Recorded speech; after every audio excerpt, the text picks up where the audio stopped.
It's been a long time coming, but we've arrived. The fourth and final installment in the Hunger Games film series. And by final, I mean the last one before the inevitable prequel that chronicles the rise of a pre-president, President Snow, who's just a humble Capitol bureaucrat, dreaming of crisp white suits and increasingly elaborate death battle arenas where he can watch the ancestors of his enemies slaughter each other. But that's still year away. Let's get into the Hunger Games Mockingjay Part 2, the story of which is a direct continuation of the last. So if you haven't seen that, minor spoilers I guess. The Capitol is crumbling, and I'm saying it like that because that's how it's spelled. More desperate than they've ever been, in an attempt to regain control of however many districts there are in these movies. The Resistance, the figurehead of which, Katniss Everdeen, helps to rally all those able and willing to take back the country for freedom and democracy, and Woody Harrelson. He seems right into it. Of course, there's also love at stake. Who will Katniss choose? Peter, a humble, friend-zoned baker's boy, or Gale,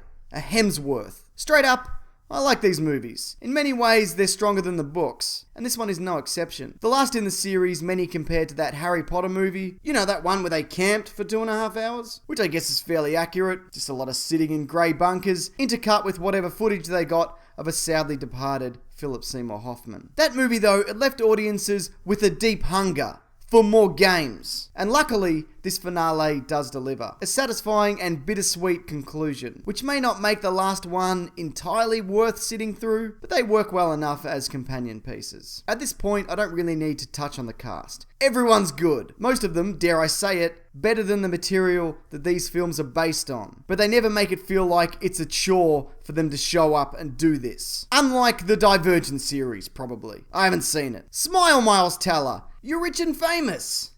For now. These movies have definitely progressed, and with that the seriousness that Lionsgate have taken the subject matter, with an increase in budget and general filmmaking prowess. There isn't a sense of, let's just get through this, like the Divergent series, probably, I don't know. Smile, Miles Teller, you're famous and rich for now. The action is solid, it's not balls to the wall, it's more methodical, and that does lead to some hair-raising, verging on horror elements, and also some incredibly impactful, emotional beats, that if you're a fan of the books, or even just the films, should really hit home. Conversely, if you haven't been following this series, then these moments probably won't resonate with you. I'm not saying you won't enjoy yourself, but this movie does benefit from having a knowledge of the universe and its characters. All in all, yeah, it's pretty good. Gets a best movie ever. A satisfying conclusion to the 4 movies that make up the Hunger Games trilogy, and what marks the end of what is probably the best young adult film series. Now I guess we're only left with the not too bad Maze Runner films and Divergent, the vastly inferior version of the Hunger Games. Probably,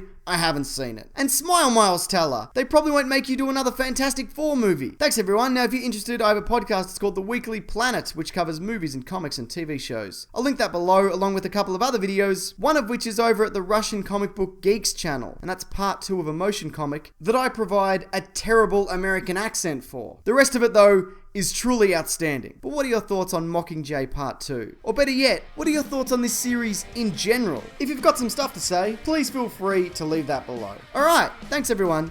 Take care.